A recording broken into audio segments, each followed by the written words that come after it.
Meus amigos, minhas amigas, nós estamos aqui mais uma vez tendo essa nossa conversa e eu gostaria de abrir hoje essa fala com uma boa notícia. Hoje à tarde, a Câmara e o Senado vão votar o adiamento do Enem. Há 11 projetos propondo essa medida e nós vamos consolidá-los e finalmente atender a essa grande demanda da sociedade expressa pelo clamor Adie Enem, em nome da justiça, em nome da equidade. Não há como fazer de conta que está tudo normal. Não estão as coisas normais. As escolas estão fechadas. Então, à época do Enem, muitas pessoas vão estar com a sua educação incompleta. E é também uma fantasia dizer que não, os alunos estão com a internet em suas casas, estudando, fazendo aulas não presenciais.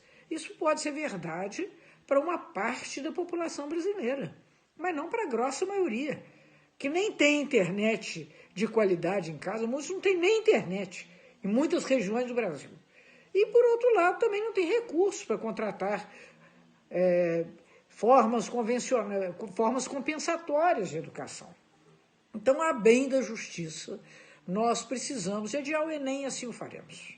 Adiar os calendários escolares, sem fazer de conta que as coisas vão, de repente, por mágica, ficar normais. Nós estamos enfrentando um problema muito grave, que é o da pandemia, e nós não podemos lidar com isso de uma forma banal ou superficial.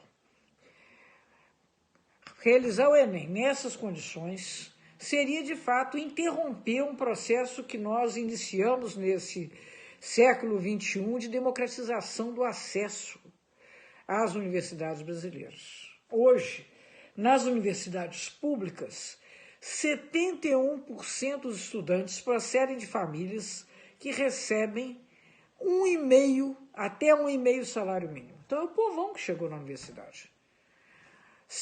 Mais de metade, 51% dos alunos e das alunas se reconhecem negras e negros.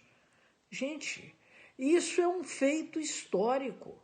Nós termos aberto finalmente as portas da universidade para a sociedade brasileira como ela é. E isso é apenas o princípio de um processo que precisa de avançar muito. Mas, de todo modo, já era uma conquista e nós não vamos retroceder dela. Então, por essa razão, é indispensável que, nesse momento, a gente adie o Enem. E falando sobre isso, já que nós estamos tratando de educação, em Minas, o governador, o secretário de Estado, resolveu apresentar um programa chamado Se Liga Minas, a partir de ontem, segunda-feira. Que bom, vamos nos ligar. Vamos nos ligar, por exemplo, atualizando o pagamento atrasado dos trabalhadores em educação. Vamos nos ligar, mandando recurso de saúde aqui para Juiz de Fora, em que nós temos uma região sanitária com a população de 1.600.000 pessoas. Segundo o próprio estado de Minas, aqui nós precisaríamos de ter 94 leitos de UTI para atender esse universo. Temos 26. No sábado, 85% de todos os leitos de UTI de fora estavam ocupados. Então, se nós tivermos uma escalada da pandemia, estamos sem condições de enfrentamento, entre outras coisas, por omissão do Estado. Muito bem. Mas o Estado, então, resolveu, na área de educação, oferecer teleaulas como uma forma compensatória da educação presencial que não vem sendo ministrada.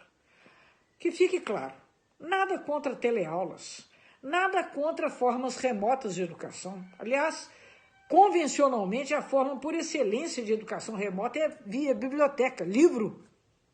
Mas um livro, meus amigos e minhas amigas, não substitui um curso, não substitui uma aula. É um recurso, evidentemente, muito importante no processo educacional. Como são vídeos, como são programas, como são teleaulas, como são todas essas ferramentas às quais nós possamos recorrer. Mas aí é sempre bom lembrar, grande parte da população de estudantes não vai ter acesso satisfatório a esses meios. Será que na sala, na casa de uma pessoa que mora apinhados, muitas pessoas, vai ter sossego para a pessoa fazer teleaula de matemática? Então isso é um meio complementar.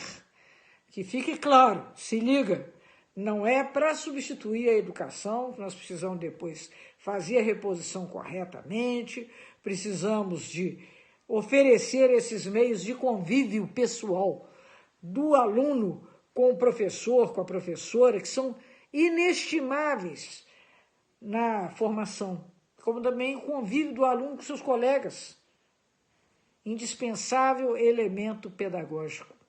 Então, se liga Minas, menos, porque nós precisamos de fazer mais. E tratando ainda dessa questão de quem quer fingir que nada está acontecendo, eu quero dizer da minha preocupação com a evolução da pandemia no Brasil. Nós já somos o 3º lugar nesse campeonato da morte. Só perdemos para os Estados Unidos e para a Rússia. Ontem, uma dessas pessoas que está respondendo pelo Ministério da Saúde, se a cara do governo Bolsonaro, em plena pandemia, você não tem um capitão no navio. Você tem pessoas respondendo. Os que havia saíram por divergência técnica com o presidente da República, que não é médico, que não é profissional de saúde, que nada entende disso, mas receita, opina qual que é a melhor terapia. Não só opina, mas exige. Então, uma dessas pessoas chegou e disse, olha, não é verdade, não está bem tão ruim assim. Comparem o Brasil com outros países. Claro que o nosso número de mortes é muito volumoso, mas isso é porque é muito grande a população brasileira. Vamos comparar com a Turquia. Meu Deus, vamos comparar com a Turquia. Na Turquia você tem 50 mortes por milhão de habitantes. Aqui, nesse momento, você tem 80 mortes por milhão de habitantes. Então, nós somos pior do que a Turquia. Não só no número nominal das mortes, mas também proporcionalmente. E com relação a essa questão do número das mortes, tomei conhecimento ontem de uma coisa muito triste. Tinha um vereador em Belém do Pará, um bolsonarista, que fazia esse discurso, vamos para a rua, vamos ter coragem, que isso? Era nada tão grave, esses números não são verdadeiros. A pandemia pegou a família dele toda. Infelizmente, ontem, ele perdeu seu pai. Hoje, ele vem a público lamentar, pedir desculpas pela besteirada que ele vinha dizendo e recomendar o isolamento social como, de fato, a única estratégia da qual nós temos segurança para não nos contaminar nem contaminar ninguém. Então, eu estou falando isso porque aqui também, em Juiz de Fora, nós aderimos ao Minas Consciente. Eu sei que muitas pessoas precisam trabalhar. Infelizmente, o governo do Brasil não assume a responsabilidade de garantir renda para pessoas que precisam se acautelar, que não devem se expor publicamente. Mas eu ontem vi fotos da imprensa local mostrando aglomerações. Aí, minhas amigas, meus amigos, nós corremos o risco de ter um desastre em Juiz de Fora, como houve em Milão, como houve em todos esses lugares, em que se flexibilizaram as normas antes do tempo. Nós estamos ainda num processo de escalada, não temos recursos de saúde suficientes e os números que nós temos são subnotificados, porque a gente não testa. Então, a rigor, nós podemos ter mais mortes, mais pessoas infectadas do que aqueles que são os números oficiais. A Universidade Federal de Juiz de Fora, que vem trabalhando com a prefeitura, nos recomenda. Nós estamos num período crítico. Não dá para fazer de conta e ir para a rua. Então, eu, mais uma vez, faço essa ponderação com vocês. Infelizmente, nós poderíamos estar melhor, inclusive contando com um período mais curto de isolamento, se houvesse bom senso, respeito à ciência, responsabilidade social, se houvesse uma coordenação nacional nesses esforços de enfrentamento da pandemia. Mas, infelizmente, não há. A pessoa que está na presidência da República não compreende o seu papel, não tem a menor compreensão da sua responsabilidade, da sua envergadura, continua fazendo palhaçadas e, lastimavelmente, prejudicando a milhões de pessoas. Seja pelo seu mau exemplo, seja pela sabotagem que ele pratica contra o seu próprio governo. Por exemplo, nesse caso aí do Ministério da Saúde.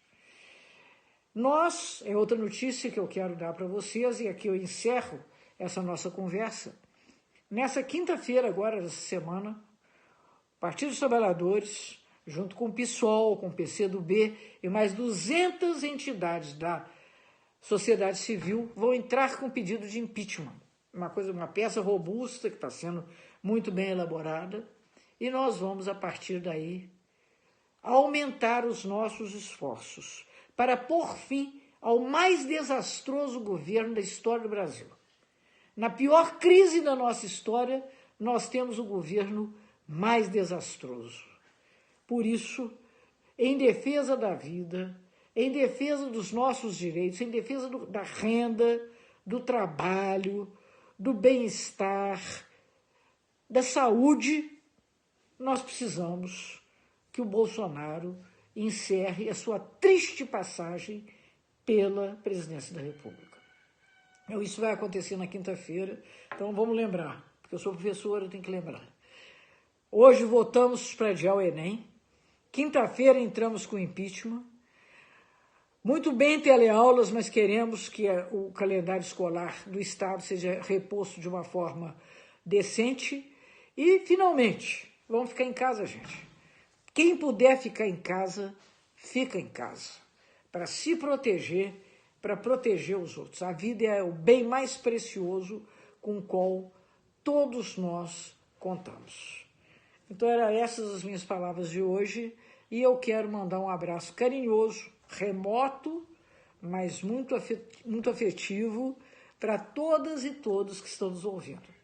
Vamos adiante, vamos para a luta, e vamos recuperar a saúde, vamos recuperar a democracia e virar essa página da história do nosso país. Um abração para vocês.